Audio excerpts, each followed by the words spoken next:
la pasión por ejercer una profesión se ha perdido. Pues ha habido muchas cosas bastante malas de nosotros abogados. Muchos colegas pues, han traicionado los principios del ejercicio de la vocación. Yo creo que estamos demasiado enamorados en esta sociedad de nosotros.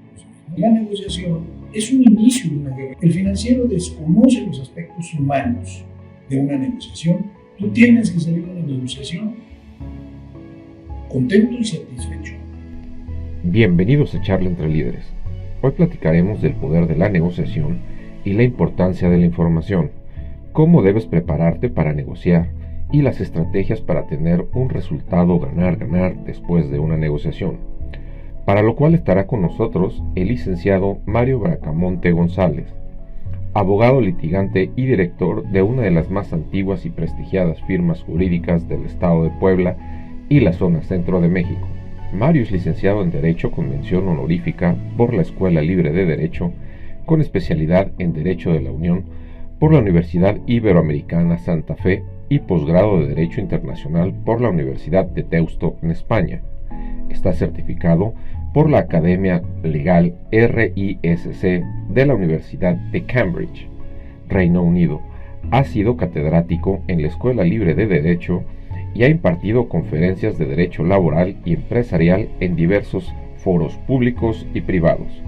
Cursó el Diplomado de Derecho Energético por la Universidad Nacional Autónoma de México, seminarios diversos auspiciados por el Ministerio de Comercio de la República Popular de China y actualmente el Diplomado en Psicopolítica y Transhumanismo de la Universidad Abierta Interamericana con sede en Rosario, Argentina.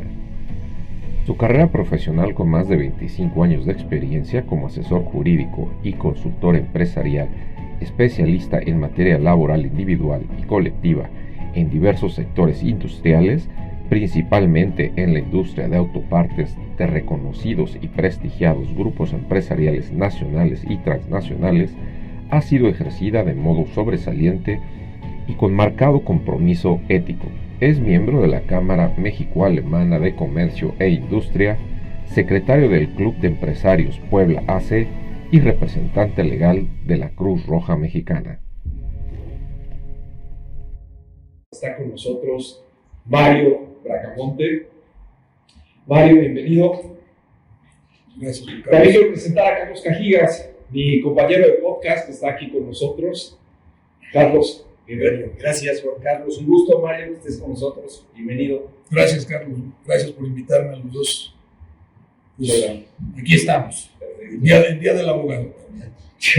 Mario, para empezar, ¿nos puedes platicar un poquito de tu historia, un poquito de quién es Mario, dónde viene, un poquito de, pues para que la gente te conozca? Entramos con una semblanza en el programa, pero bueno, es un poquito de donde estudiaste, de tus logros, pero un poquito más allá, lo que es tu historia. Cuéntanos. Bueno, pues yo profesionalmente creo que estoy abocado a ser abogado desde el inicio.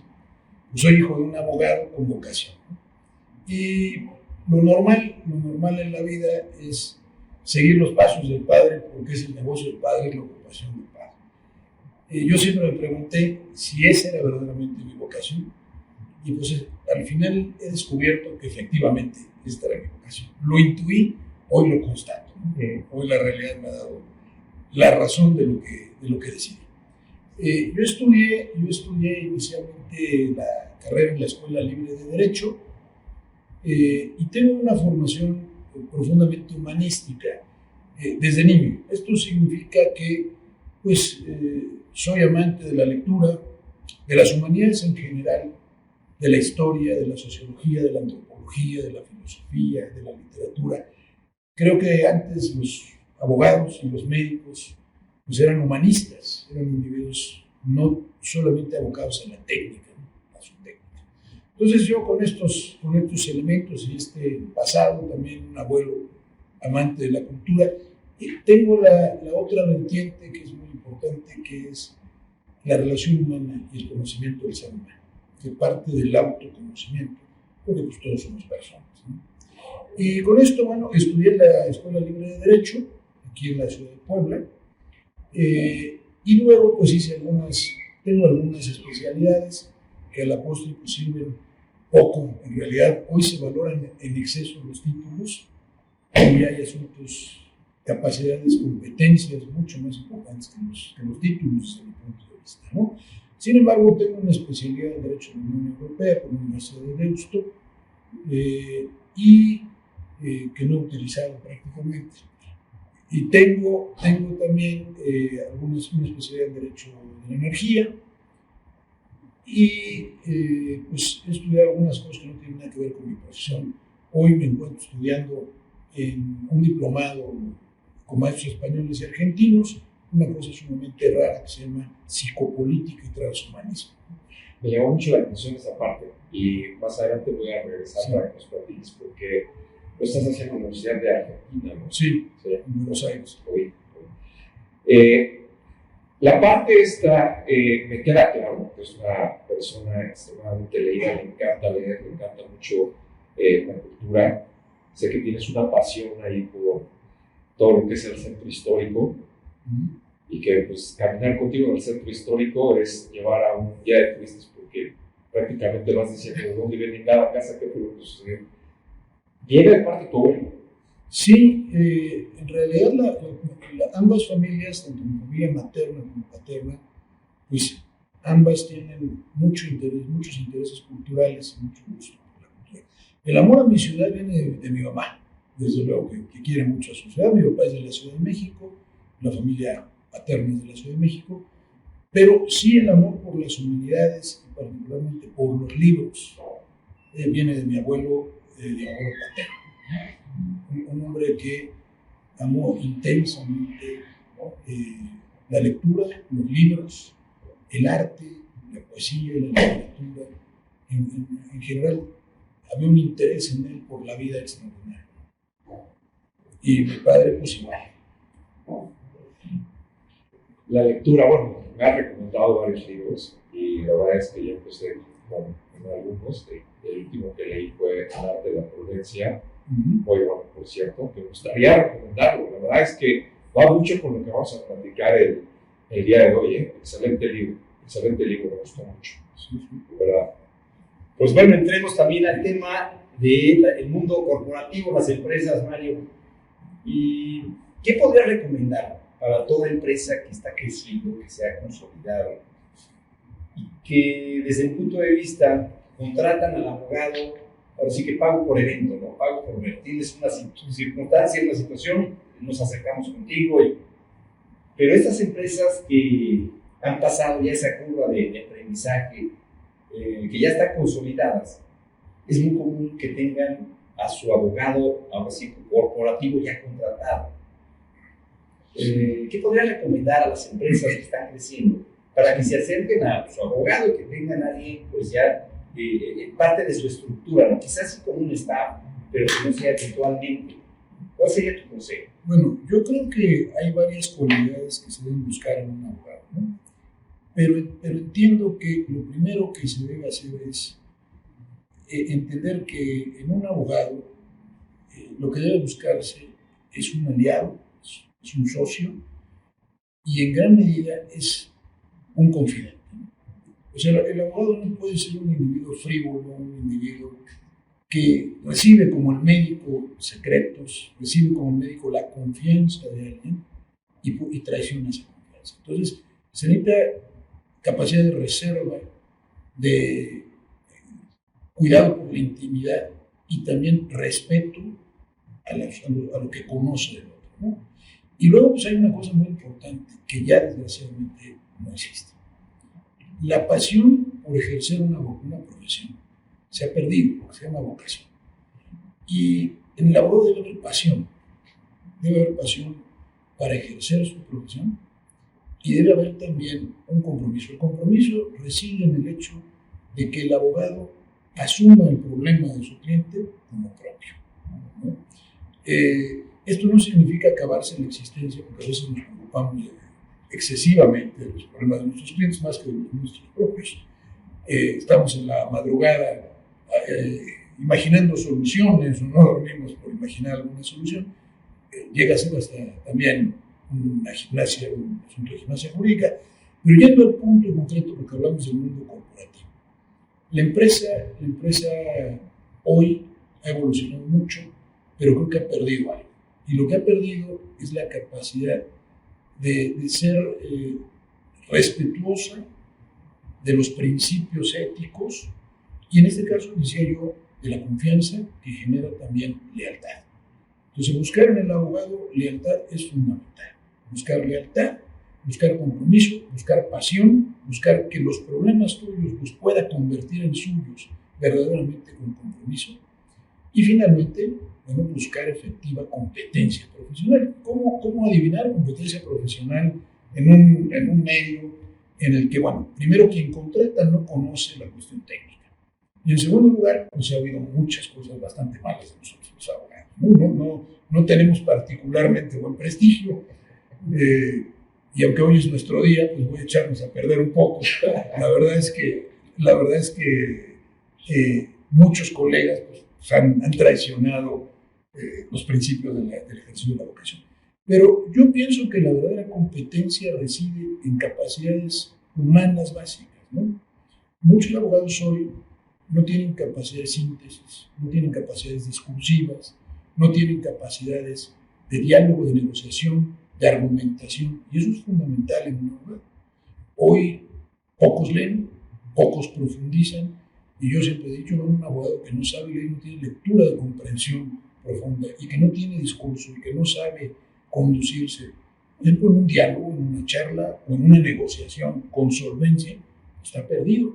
Entonces yo creo que el cliente puede y debe percatarse, el cliente agudo, el cliente inteligente, de que se encuentra ante una persona en la que básicamente desde el punto de vista humano puede confiar, le genera confianza y además le parece competente. No necesita conocer las competencias jurídicas indispensables, porque no va a un examen y sería difícil, ¿no? Pero es eso. Luego pues está el prestigio que a mí me parece que debe ser primero ético y eso es muy, muy importante, ¿no? Pero en general creo que pienso que eso yo recomendaría, aunque yo no contrataría a un abogado, yo me defendería.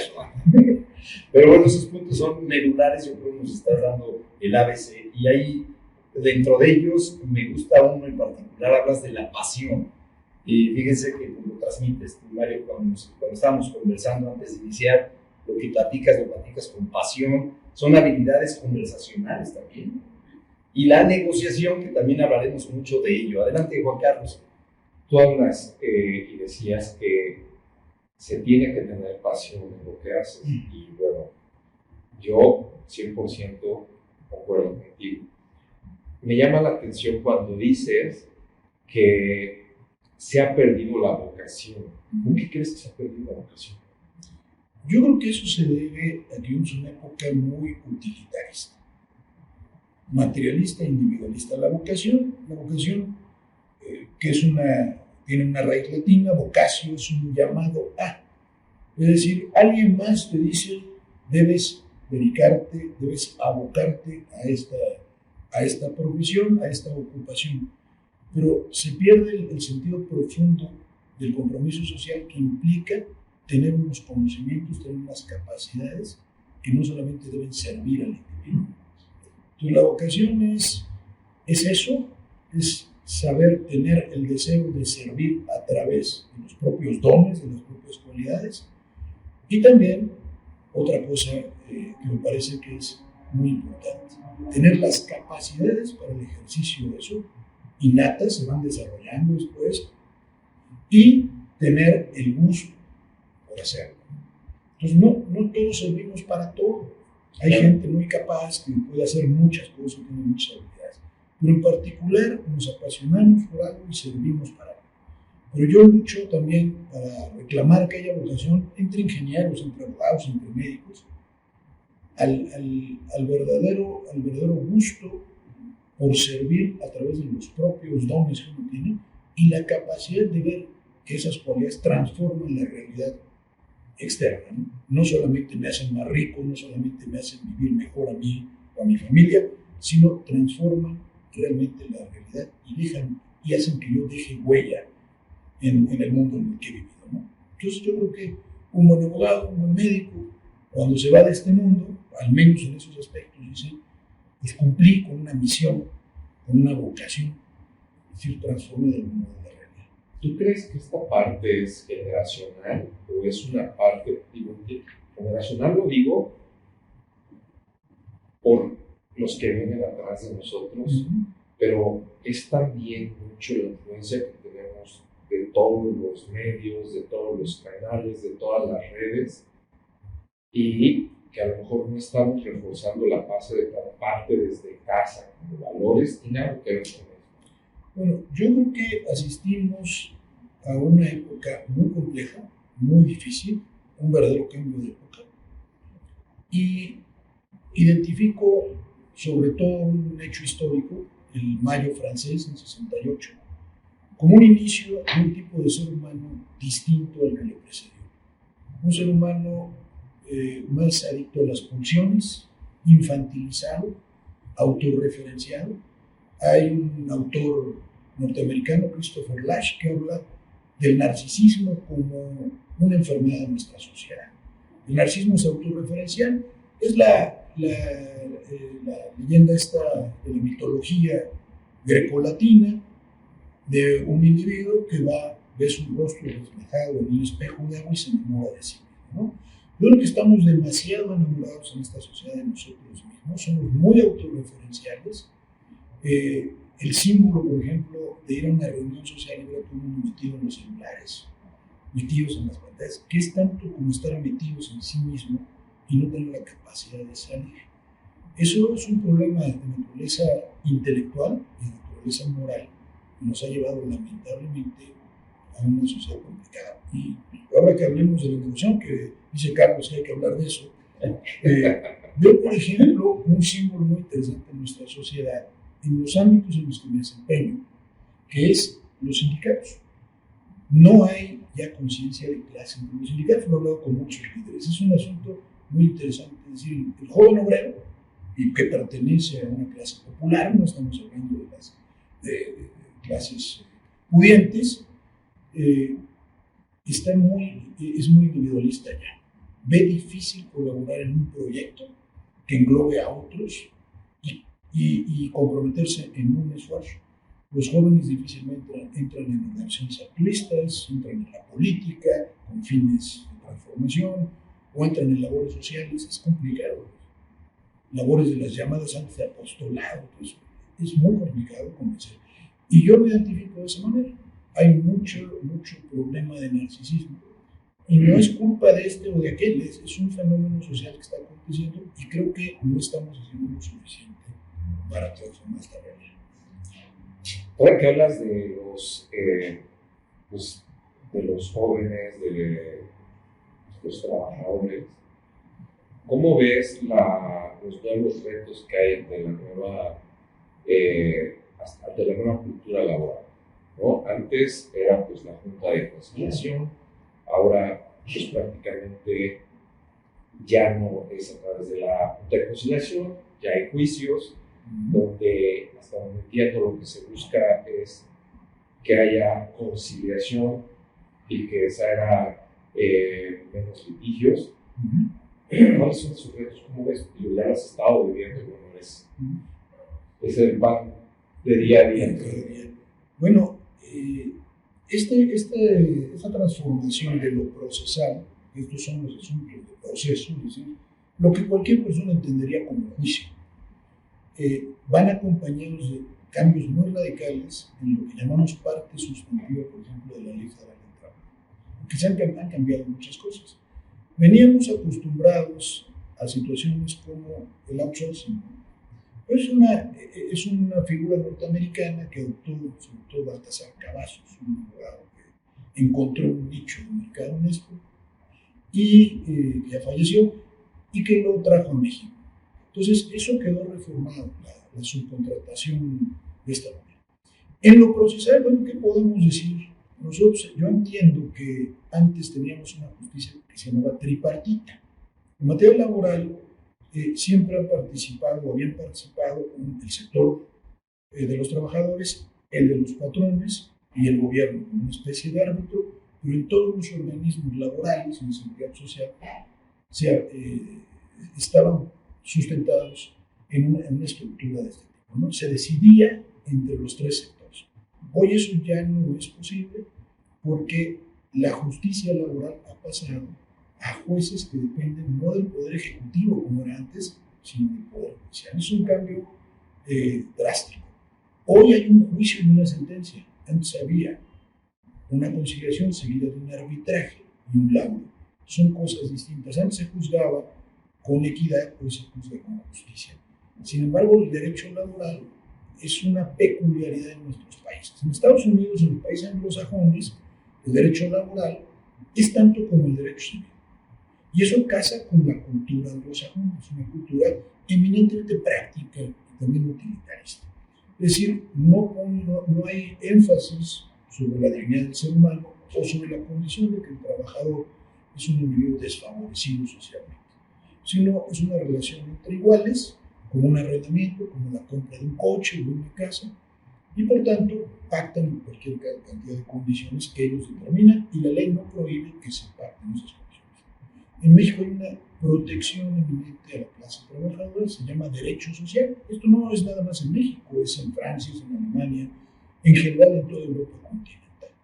Entonces creo que caminamos un tanto a parecernos más al derecho anglosajón y a los Estados Unidos que al derecho originalmente mexicano, que casa también con nuestra cultura, porque hay que reconocer eso. No se ha eliminado la ley del trabajo ni la condición de protectora del trabajador, pero sin embargo las estructuras que estamos construyendo, que las reformas que he construido, tienden en parte hacia un modelo distinto, sociojurídico distinto, y aunque hay reformas que, como ya veremos, pues han venido mejorando las condiciones de los trabajadores en algunos aspectos que no es que no estuvieran en la ley, sino que también ciertos patrones abusaron de algunos beneficios.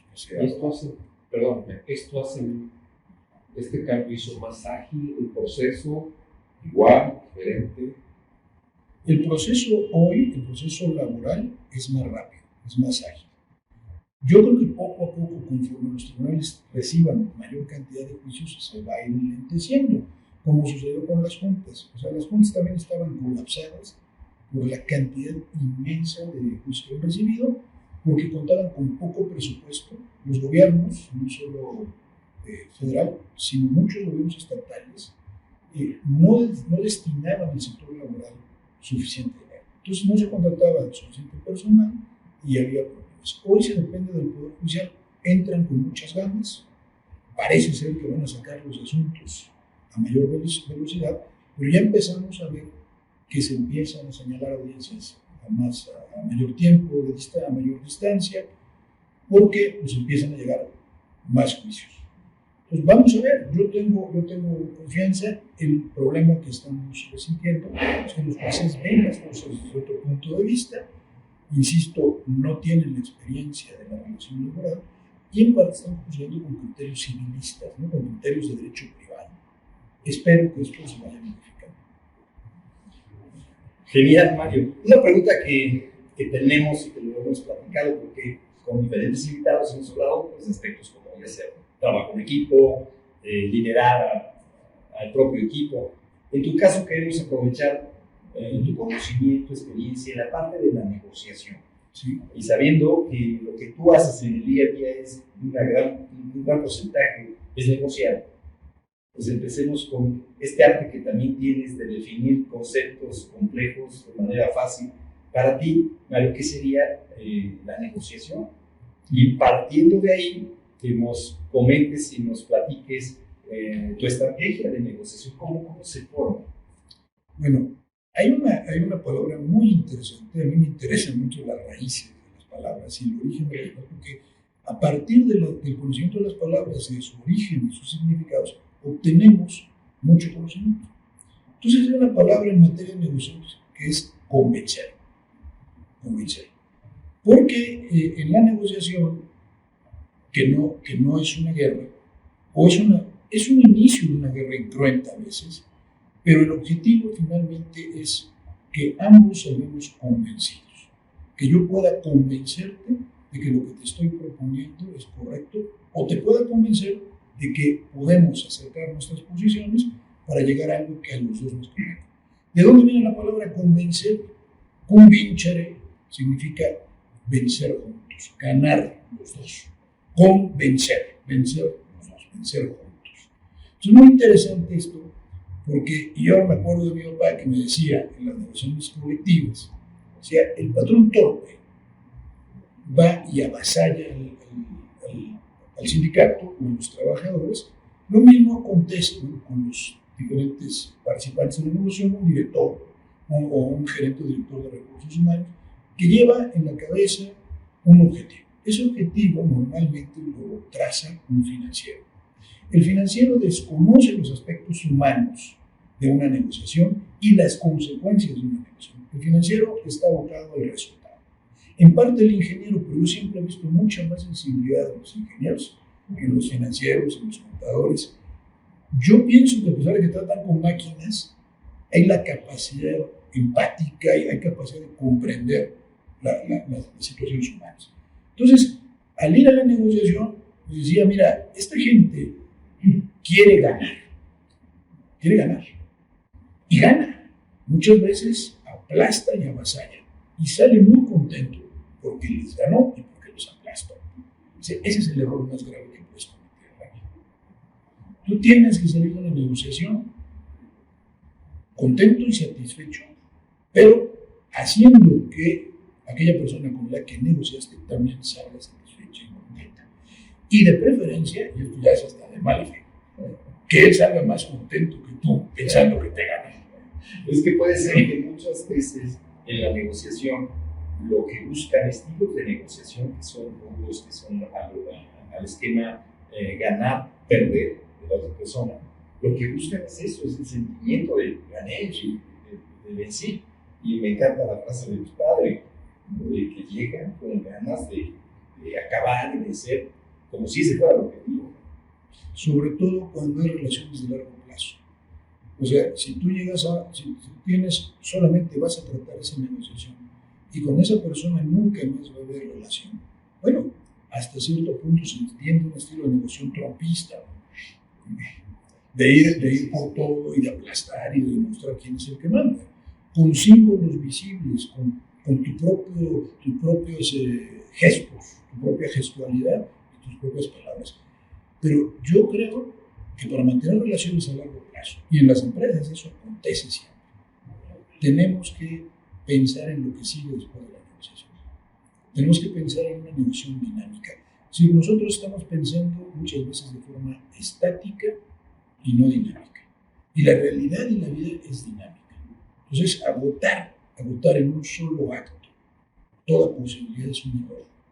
Porque nosotros seguimos viviendo y seguimos conviviendo, que tiene que ver también con la palabra de la guerra. Convenciendo y conviviendo. En tu día a día, pues estás mucho en el ámbito de la negociación, pero llega un momento que se cierra esa negociación y pasas al arbitraje, es al momento de llegar al juez. Cuando hay un tercero, digamos. Sí, ¿qué tanto en tu día a día logras a través de la negociación evitar a veces un conflicto legal? ¿Es fácil? Bueno, a mí me gustan los conflictos, la verdad. tengo vocación, ¿no? Me gusta el trompo. Esa es mi tarjeta de presentación. Me gusta, no por el reto que implica el estratégico, o por una serie de factores. Pero sin embargo, sí, es decir, es una torpeza y una tontería arrastrar por satisfacer la propia pasión y gusto de un cliente a un conflicto que se puede resolver en una negociación, ¿no? Eso es un asunto de responsabilidad. Pero antes de hacer intervenir a un tercero, siempre existen formas de destrabar la negociación. Y yo recomendaría en una negociación, pues diría tres cosas, pero la primera que es la más importante. En el oráculo de Delfos en la antigüedad había una frase en el frontispicio del templo, donde iban, hasta Alejandro Magno fue, a consultar a los augures, a los adivinos, para ver cuál iba a ser tu futuro, qué iba a suceder. Entonces, en las tragedias, bueno, Edipo rey, Edipo va a consultar, le dicen, vas a asesinar a tu padre y vas a terminar casado con tu madre, ¿no? Huyendo toda la vida del destino. En fin, decía una cosa muy importante: conócete a ti mismo. Y el conocimiento más importante es ese, conocernos a nosotros mismos. ¿Y cuál es el siguiente? Conocer a los demás. Pero si no hay autoconocimiento y conocimiento previo, no podemos conocerlo. En una negociación es fundamental. Yo no sé con quién voy a negociar. No sé quién es inclusive mi adversario. ¿Cómo puedes, Mario, identificar cómo es la otra persona? Que en tu experiencia de tantas negociaciones que has tenido, imagino que tienes hasta un catálogo de tipología de negociadores. ¿Cómo puedes en este diálogo que tienes con las contrapartes, con tus propios clientes, identificar su estilo de negociación de ellos o de las otras personas? Bueno, yo creo que mucho es intuitivo, ¿no? En primer lugar, hay intuición. En segundo lugar, hay experiencia. Y la experiencia te lleva a un conocimiento profundo que consiste en el conocimiento que adquieres por la vía de la comparación. Cuando tú ves algo, dices, ¿a qué se parece esto de lo que yo ya vi, de lo que yo ya viví? Así funcionamos los seres humanos. Pero cuando no has visto nada, ni conoces nada, y esto es totalmente nuevo para ti, es una nueva experiencia. Entonces, que casi eres un niño, estás empezando a conocer el mundo. La experiencia sirve no para hacer tonterías, porque hay gente que llega a una edad avanzada y sigue haciendo las mismas tonterías, ¿no? Entonces, acumulaste conocimientos que te permiten comparar. Intuyes, pero también hay tipologías. Hoy creo que carecemos de conocimientos psicológicos. Yo no digo profundos o técnicos, que no los tengo, sino intuitivos y también de observación. La observación es muy importante. O sea, cómo se conduce a alguien, cómo son sus gestos, es impulsivo o no.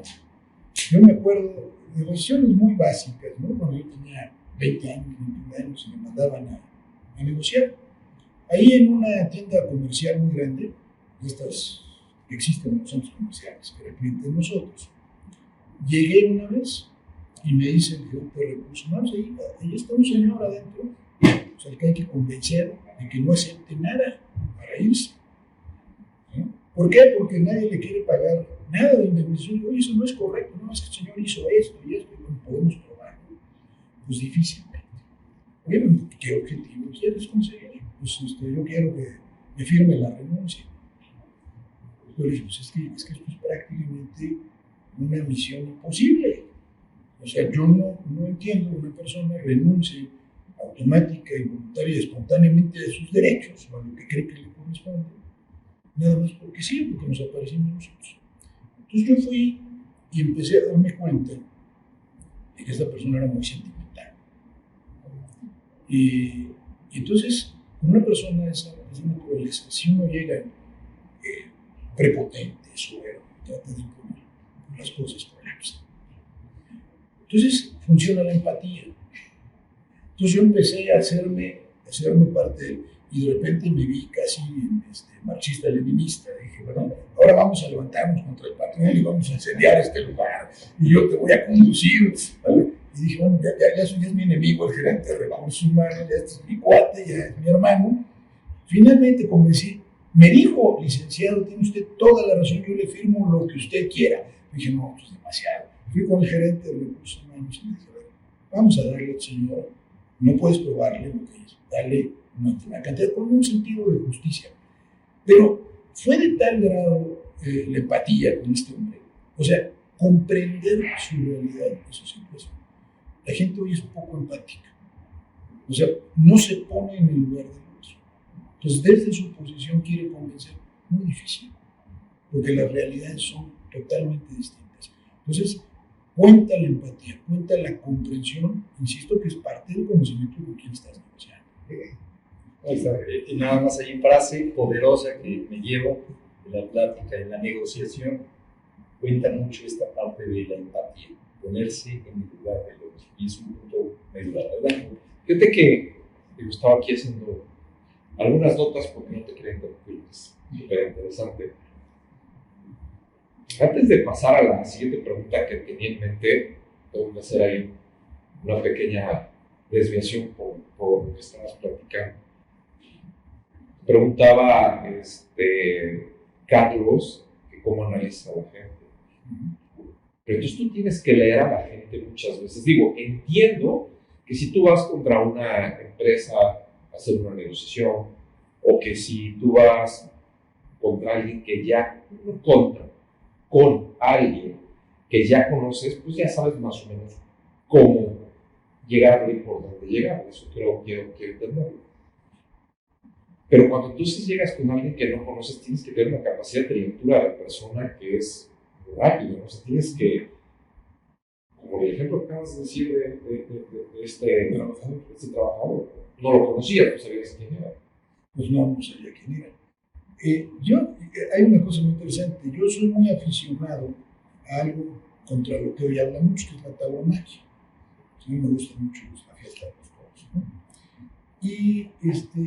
Y me decía mi abuelo, que me heredó esta tradición, esta afición, mi papá también aficionado. Decía mi abuelo, decía Belmonte, un gran torero, se torea como se es. Es una cosa muy importante. Es decir, no dejamos nunca en las situaciones en las que estemos de ser nosotros. Y siendo nosotros, pues podemos entender al otro. El problema es estar dividido internamente y no saber quién es. Pero eso es una cosa. La otra es muy interesante y también traigo la figura de la tauromaquia. El torero, al empezar a torear un toro, hace unos pases que tienden a probar al toro. Es decir, si embiste por el lado derecho, si embiste por el lado izquierdo, si lleva la cabeza muy levantada, cuánto humilla, si sus embestidas son a más larga distancia, a más corta, etc. Es decir, no puede uno llegar de inmediato.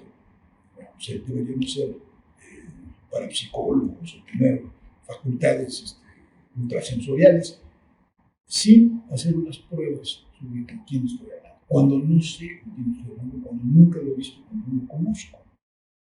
Entonces, es la parte del primer tercio. Yo creo que el primer tercio es ese. Vamos a probarlo, vamos a ver por dónde viste. ¿Nunca te bajaste a Tulane? Una vez sí, una vaquilla, sí. Me fue mal. Ahí después te conté historias de tauromaquia, teniendo primos toreros, pero bueno, sí, creo que es muy importante tener esa capacidad de poder leer, ¿no? Me ha tocado verlo, por ejemplo, cuando tenemos auditores, cuando tenemos clientes, pues tienes que buscar. Lo que me gusta mucho es buscar la empatía antes de entrar en la negociación, ¿no? Creo que es algo importante para poder negociar, ¿no? Que siento que como que se ablanda el terreno, podemos decirlo así. Sí, bueno, yo creo que todos los seres humanos reaccionamos a determinadas cosas, o la mayoría, ¿no? Si no son sociópatas. Entonces, cuando una persona se muestra accesible, se muestra cercana, pues tendemos a acercarnos nosotros también. Entonces, son cosas que en la mayoría de los casos funcionan, pero si nos enfrentamos a casos muy complejos, ¿no? Y bueno, la negociación con el líder sindical mexicano, eso meritaría 10 sesiones y una cantidad inmensa no solo de anécdotas, sino de tipologías en la negociación, ¿no? Mario, bueno, hay una frase que dice que no tienes lo que te mereces, sino lo que negocias, ¿no? Y aquí me quiero ir a una parte del juego, el rol que tiene la información y la preparación para una negociación. Yo entiendo que obviamente puedes tener la capacidad de negociación y ser muy bueno, que obviamente no todo el mundo tiene esa habilidad, pero aún así necesitas tener información. ¿Qué importancia tiene en este rol la información? Y dentro de eso me gustaría preguntarte cómo escoges tus batallas y cómo las preparas. Bueno, es cierto, tienes razón en esto, y me parece que la información previa, el análisis previo, ayuda mucho. O sea, tú eres en la negociación hay el tipo artista, ¿no? El que llega a improvisar, el que llega a ver cómo se van dando las cosas e intuitivamente va resolviendo los problemas.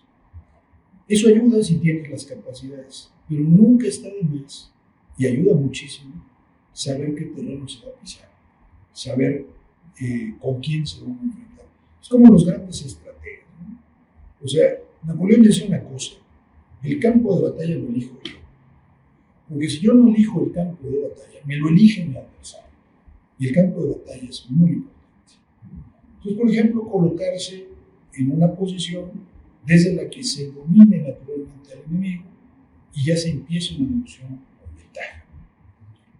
Lo que decía Nicolás Maquiavelo, ¿no? Ahí cito, lo platicamos en algún podcast donde decía que hay que siempre revisar el terreno a donde vas a combatir.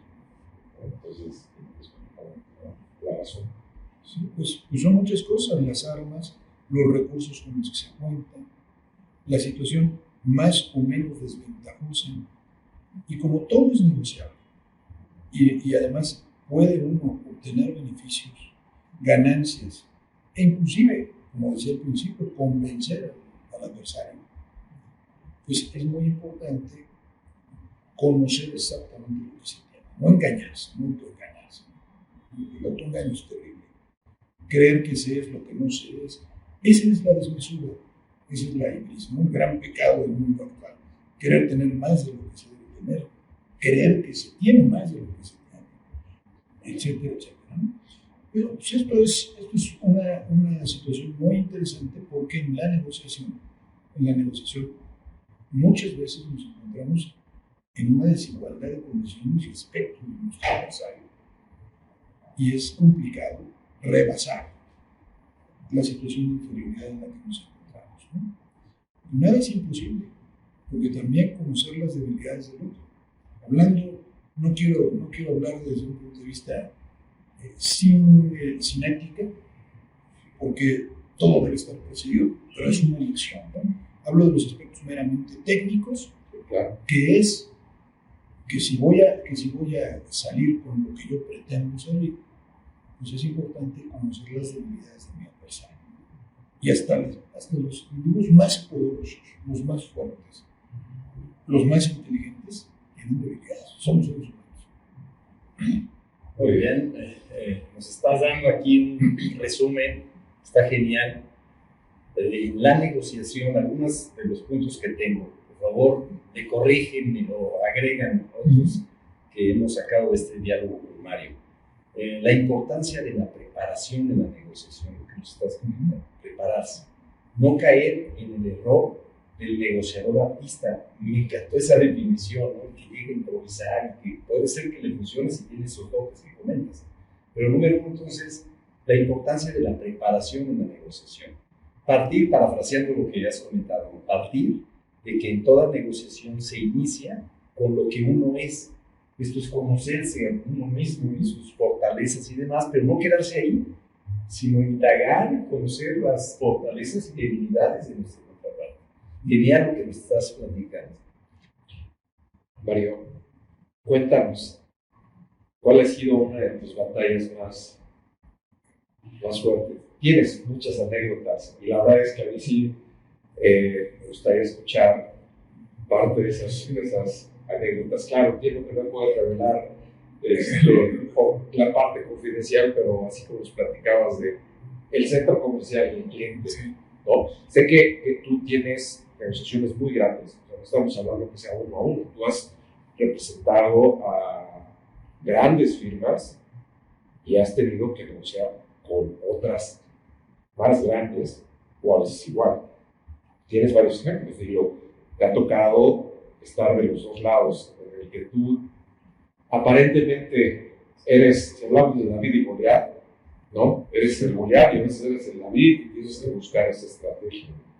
¿Dónde es donde te has visto más retado a ti mismo?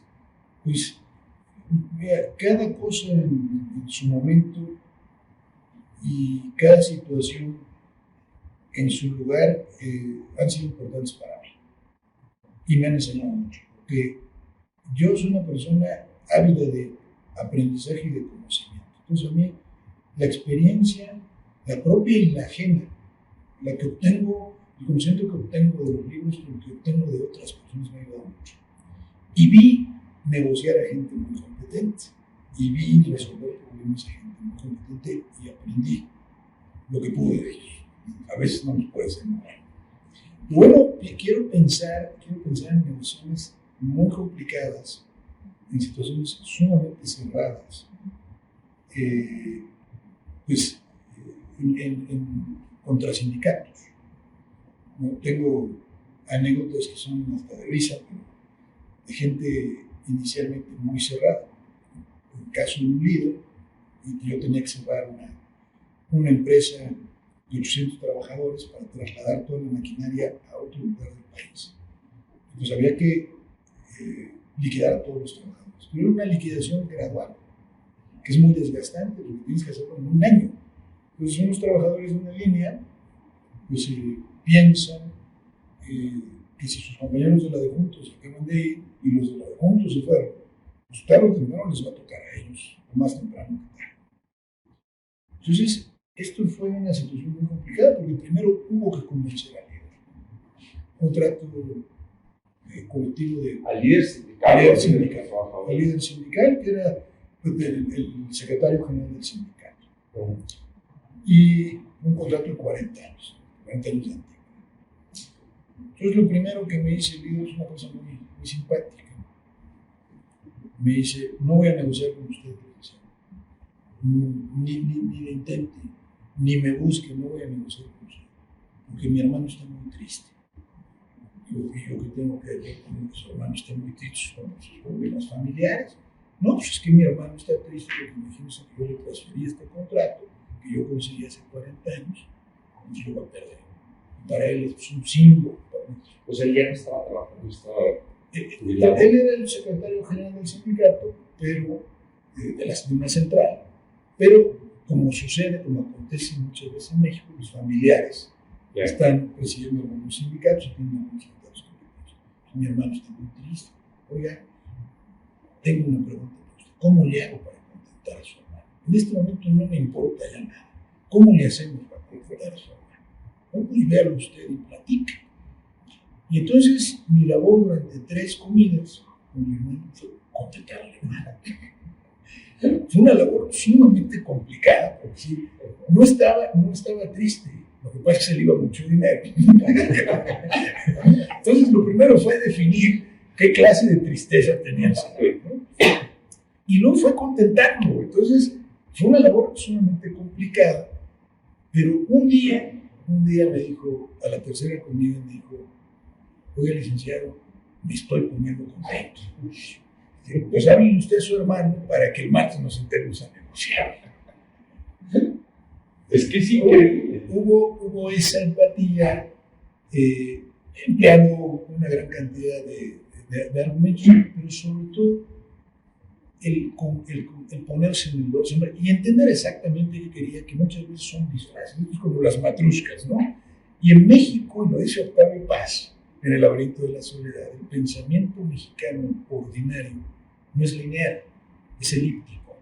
Entonces, los extranjeros que llegan a México, son con los alemanes, con los norteamericanos, en general los europeos también, quieren que nosotros vayamos de aquí hacia allá, de forma recta. Y no, el mexicano va de aquí, acá, luego hasta allá, para llegar finalmente acá.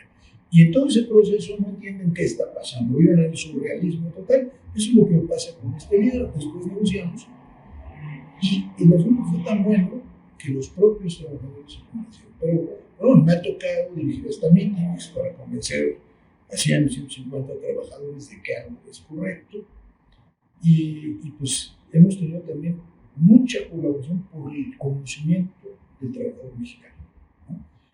Huelgas también, huelgas complicadas, difíciles.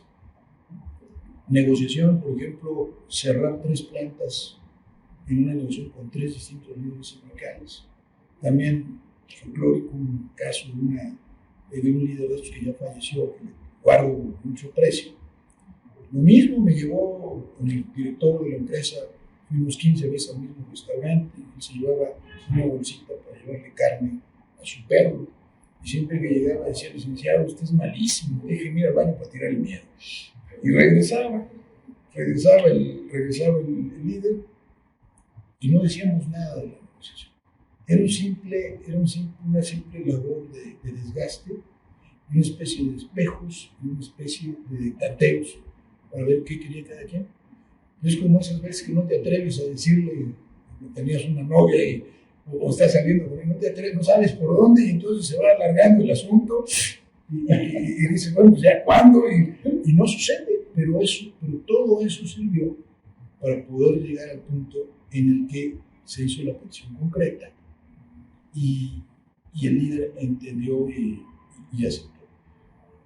Y bueno, estoy hablando, por ejemplo, de fenómenos de tomas violentas de instalaciones de empresas y paros violentos, de huelgas no declaradas, ¿no? De quedar encerrados en un lugar y resistir pues, también el acoso y la violencia que en algunos casos se desborda y lograr controlar la violencia. Es muy complicado, con un caso fuera de Puebla muy específico, una situación muy difícil porque es un líder inconsciente, un líder tonto que incendió los ánimos de los trabajadores, ¿no?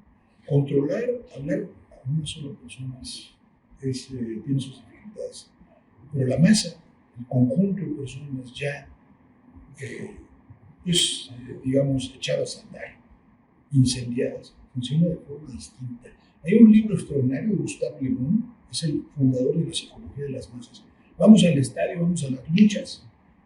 La gente en grupo, en masa, no funciona igual que el individuo. Y muchos de esos no se atreverían a hacer lo que hacen en grupo, las grandes manifestaciones, los motines, las revueltas. Así, y me tocó eso. Es decir, cómo tranquilizar, cómo pacificar a un grupo enardecido en el que ya no estábamos hablando de individuos, sino estábamos hablando de una masa. Porque ya así se le llama realmente al grupo humano desordenado, impulsado, alentado a veces falsamente, que siente ya, o solamente tiene emociones, ya no tiene razones. Entonces eso es interesante. Y luego pues, hay una cantidad muy interesante de logros, de mejoría de las condiciones de los trabajadores.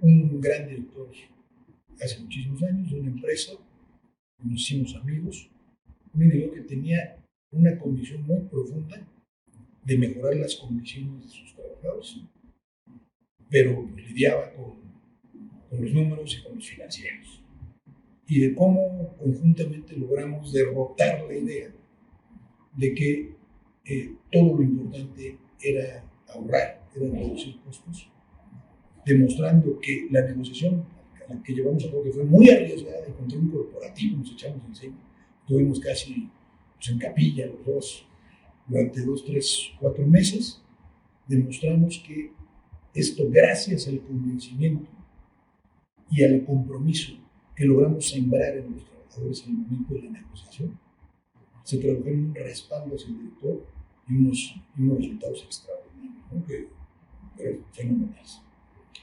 Y bueno, pues hay muchísimas anécdotas.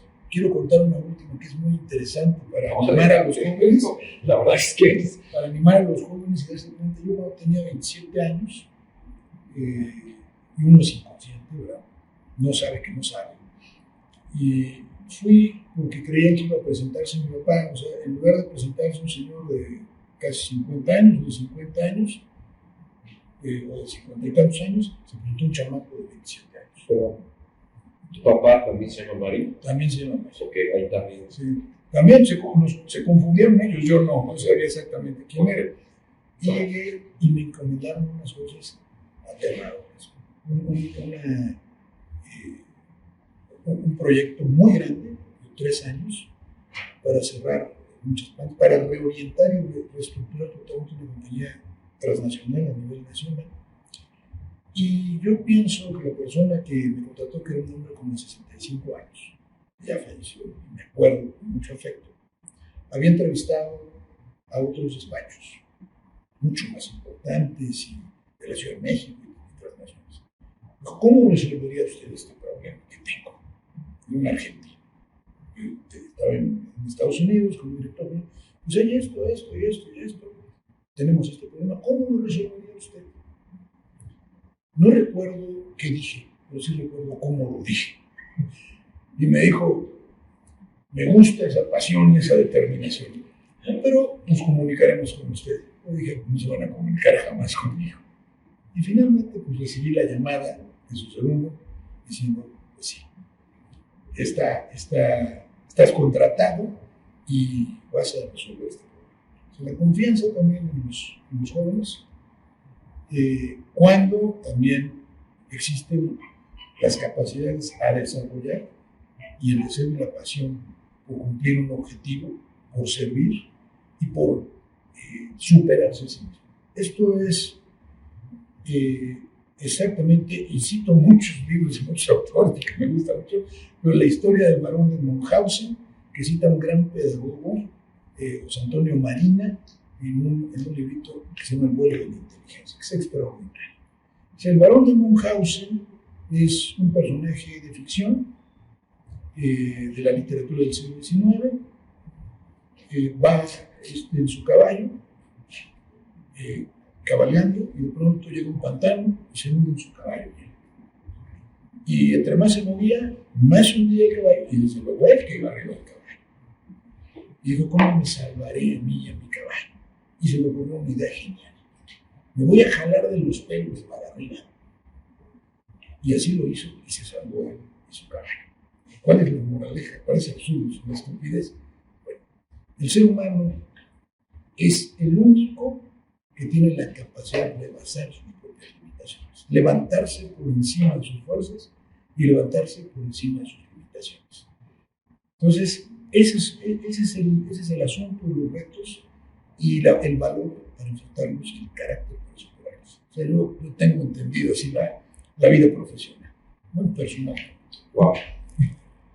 Mario, ahí, mientras estás platicando estas dos historias, me venía a la mente dos cosas. Una es, tú vas por parte de tu representante, de parte de quien representas. En este caso, en la historia que yo representaba una empresa donde tenía que cerrar 3 fábricas. Tú hablas de que lo mejor la negociación es, pues prácticamente lo voy a interpretar, ganar, y que no busques llevarte todo de la mesa, ¿sale? Y decir, pues bueno, te voy a quitar todo. ¿Qué sucede cuando te contacta una empresa o algún individuo y te dice, pues esto es lo que estoy buscando, ¿no? Y que tú ves que no es algo justo, dices, bueno, pues le entro al todo porque me estás contratando y bueno, pues lo voy a hacer porque para eso me contrataste, o tratas de mediar la situación antes de irte a la batalla. ¿Cómo sucede? Porque eso lo he visto, ¿no? Que hay quien dice, pues voy por todo, y a pesar de que tú eres el intermediario o que eres el negociador, pues a ti te está dando instrucción quien te está contratando, independientemente si la aceptas o no, como sean las cosas. Pero yo voy y busco a Mario Bracamonte y le digo, a ver, voy sobre esta persona, voy sobre este gremio y los quiero dejar en la ruina, los quiero acabar, ¿no? ¿Cómo lo maneja Mario? Bueno, lo primero que hago es establecer una negociación previa con mi cliente. Ya antes de ir a la negociación tengo una negociación con mi cliente. Y la negociación consiste en convencer al cliente, si es que yo estoy convencido de que lo que él pretende no es ni justo ni conveniente para él, porque hay gente suicida. Te debo decir que hay gente, les debo comentar, que hay clientes y que hay gente de empresa que es suicida, que busca su propia ruina. Entonces hay que convencerlos de que no corran de su propia perdición. Mira, esto no te conviene por esto y esto. Y tratar de convencerlos también del contenido de justicia. Muchas veces esto es muy complicado, porque tampoco nos toca moralizar a nosotros ni educar o transformar la realidad de los conceptos éticos o su ausencia que haya en una persona. Pero bueno, somos lo que somos nosotros y si tenemos principios, pues tenemos que también predicamos. No se puede siempre convencer. Muchas veces el convencimiento llega a través de la aclaración de que desde el punto de vista práctico lo que se intenta no es lo más conveniente. Como por ejemplo avasallar a alguien, como por ejemplo aplastar a alguien. Tiene un contenido antiético, pero también tiene un contenido contrario a la razón, a la lógica y a las consecuencias que eso va a venir. Bueno, yo puedo decirle sin problema a un cliente que no quiero hacer ciertas cosas, porque me considero un hombre libre. Yo no soy ni un mercenario, ni vendo mi conciencia, ni tampoco, porque me paguen dinero, hago lo que no estoy convencido que deba hacer, ¿no? Entonces, por eso yo prefiero siempre elegir a mis clientes. Y eso es una convicción que tengo personal. ¿Y por qué no tienes a este clientote tan grande? Porque no me gusta, porque no me interesa, porque no piensa como yo, porque hace cosas o desea cosas, o se conduce como yo no me conduzco y no me gusta. Tener la libertad para elegir o no. Luego también ganar la confianza para que el cliente lo escuche a uno y pueda convencer de que eso no conviene en ese momento. Ahora, hay casos en los que también se puede ir sobre la marcha, convenciendo al cliente y logrando, son las negociaciones más complicadas, logrando lo que él quiere sin violentar aquellos aspectos que tú consideras son fundamentales. Eso es difícil, son negociaciones más complicadas, pero las victorias en los casos son extraordinarias, porque bueno, te traje lo que querías sin producir el daño que ibas a producir del modo que pretendías que se llevara a cabo esto, ¿no? Entonces, pues esa es la respuesta. Hay una negociación previa y luego hay una negociación permanente, porque siempre estás negociando, claro. Siempre estamos tratando de convencernos. Desde niño, ¿no? Decían que la negociación viene desde hace más de 3,000 años, ¿no? Bueno, por ahí esta historia de cuando pues, una mujer pelea por un hijo que dice que no era suyo y que si era están peleando por un bebé, se lo llevan al rey y el rey les dice pues pártanos a la mitad, lo partimos a la mitad.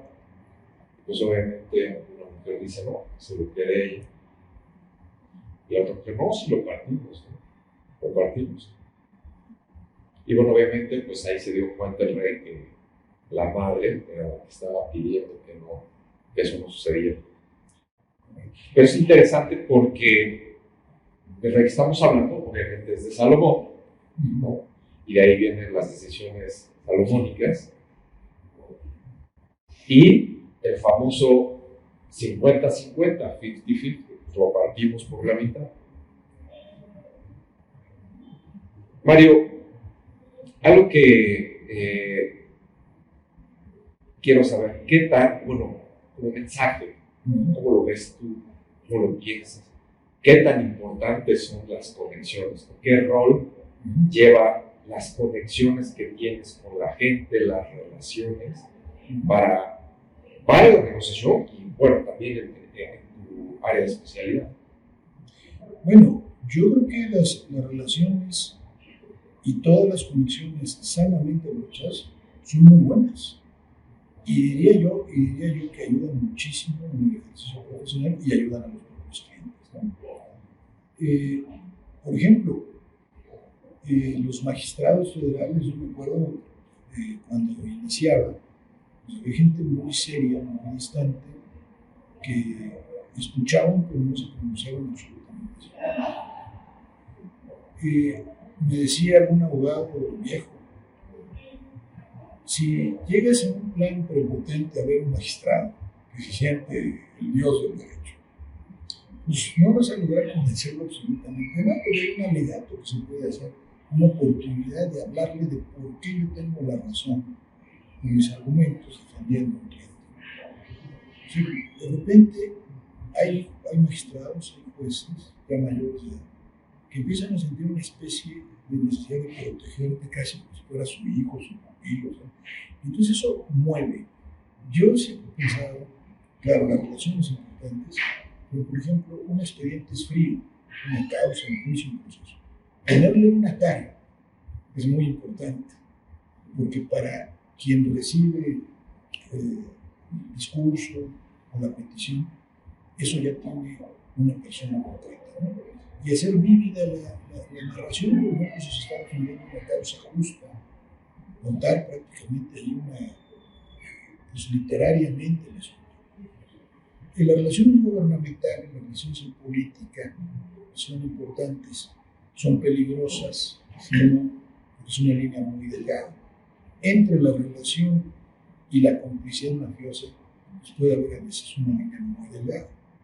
Pero sin embargo, sí, cuando además se tiene la capacidad de convencer a un funcionario público, a un servidor público, y muchas veces, conforme uno va avanzando en el frente, se abren más puertas. Y esto también ayuda a la promoción, y si se emplea correctamente para favorecer al cliente. Ya cuando uno tiene cierta credibilidad, pues es más sencillo que otra persona te crea. Cuando he escuchado de ti o cuando ya has fabricado una serie de relaciones en entornos sociales, en ámbitos gubernamentales, profesionales, etc.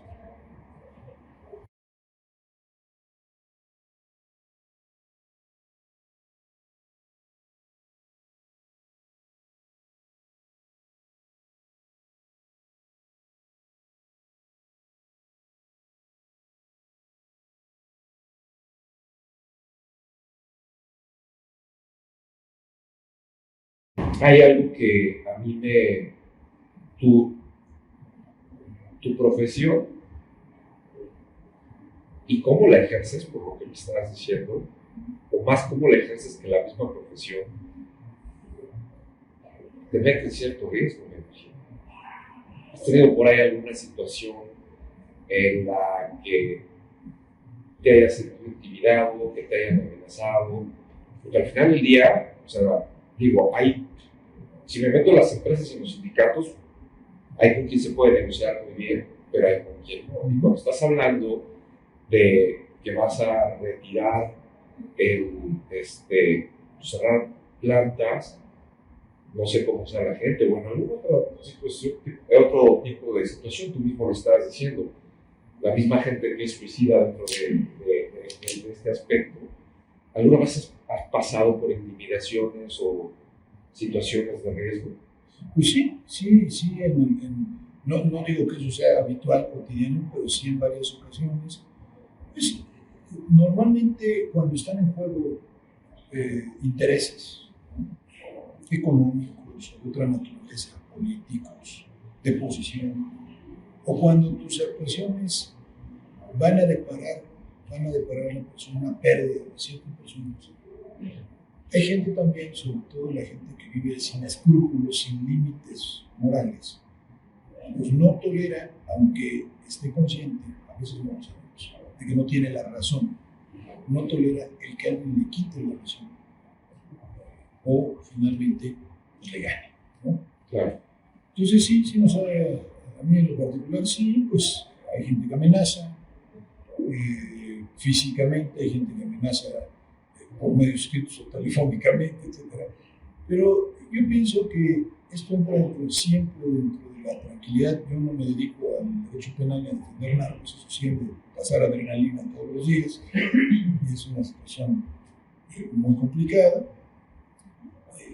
muy excepcionalmente llevada a asuntos penales, pero también en otros aspectos y cuando hay muchos intereses o cuando hay poderosos metidos en los asuntos muy vinculados. Entonces, pues sí, tiene su riesgo el ejercicio de la profesión. Hay actitudes, hay resoluciones, hay resultados que naturalmente lastiman, ¿no? Nosotros, por ejemplo, en el litigio, pues siempre hay alguien que pierde. Claro. Y a la gente no le gusta perder. Y hay gente que no logra contenerse, controlarse, no logra dominar sus impulsos, sus instintos violentos. Y de ahí, lo que comentabas, que se vaya con la idea de que ganó y a lo mejor más en la negociación, aunque el ganador seas tú. Correcto. El exhibicionismo no es bueno. La discreción y la autocontención. Entonces es muy importante que esto suceda. Ahora, se me olvida también otra cosa interesante. La negociación también es una puesta en escena. Muchas veces es una puesta en escena.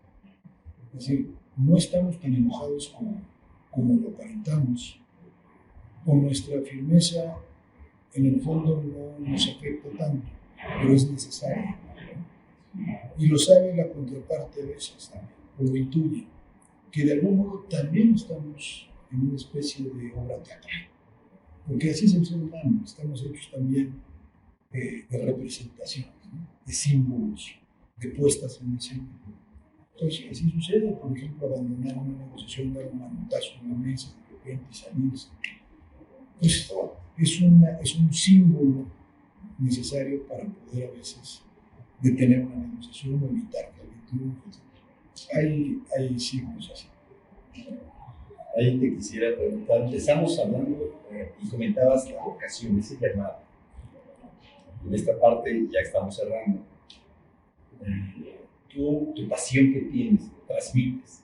¿Cómo le haces para con tu equipo transmitirles estos conceptos, esa pasión, ese gusto, que se dé cuenta también de su vocación o no? ¿Cómo le haces con la gente que está en tu equipo? Yo estoy imaginando que estás contactando quizá gente joven o quizá tienes a tu equipo como tal. ¿Cómo le haces para transmitir esa pasión? Pues mira, de unos años en la fecha es complicado. La forma más sencilla de transmitir la pasión pues es que la gente te vea actuar, ¿no?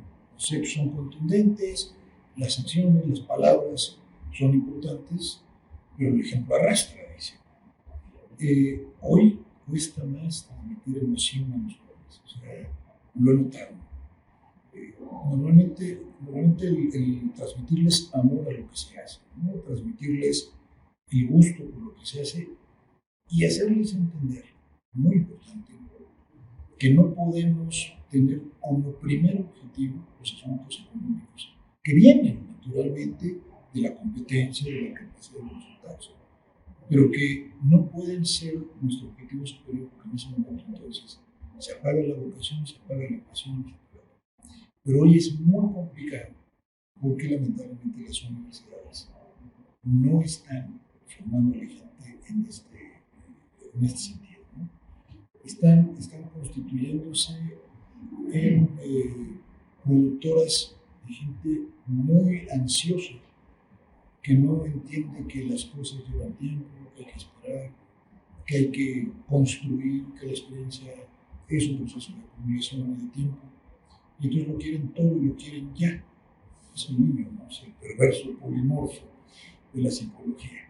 ¿Qué juguete quieres? Todos los de la tienda. ¿Cuándo? El día de tu cumpleaños, en Navidad, no. Ya, en este momento, ¿no? Entonces, hoy está siendo difícil porque se oye como romántico el asunto. En Inglaterra, en una especialidad que estuve estudiando hace unos años, en una clase, un maestro hizo una pregunta. ¿Cuántos de ustedes estarían dispuestos a trabajar en algo que no les gustara, que no les apasionara? Del 1 al 5, ¿qué tanto estarían dispuestos a aceptar un trabajo así, que fuera muy bien remunerado?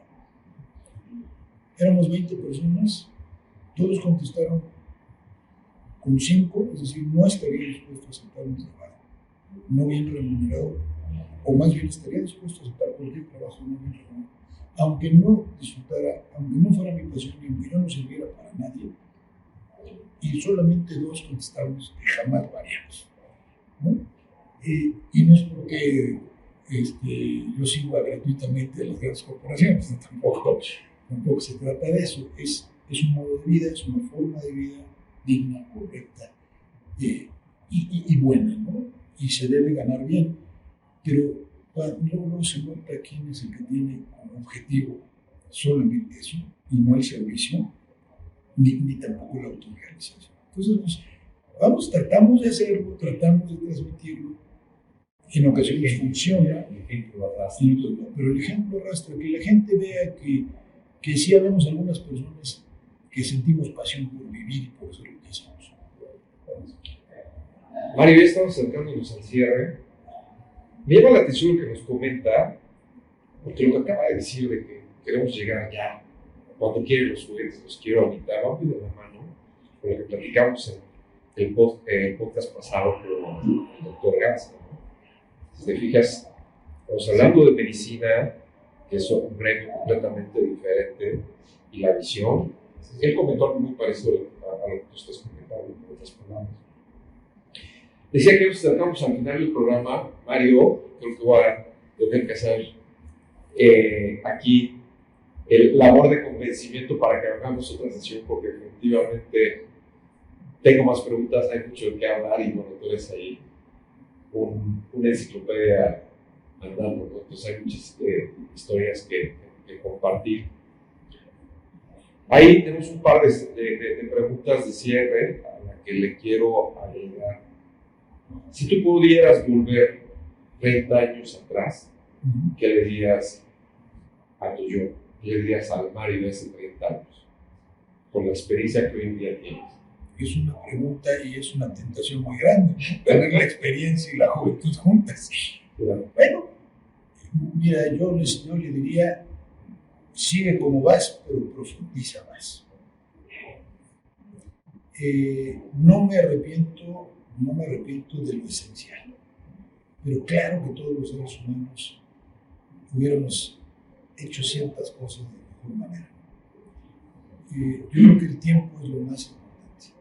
Lo más importante es el valor insustituible y nadie se da cuenta, pocos se dan cuenta y tiramos el tiempo a muchas cosas. Es decir, si me hubiera dicho, no pierdas tanto tiempo. Muy bien. Preguntas también de cierre, si tuvieras que elegir el nombre de la película de Mario. Imagínate que un cortometraje, no un largometraje, sería un largometraje, ¿no? ¿Cómo le pondrías? ¿Qué nombre le pondrías a la película de tu vida? Yo diría valentía y dignidad. Wow. Y cerramos con tu pregunta, Juan Carlos. Realmente, Mario, ¿cómo te gustaría ser recordado?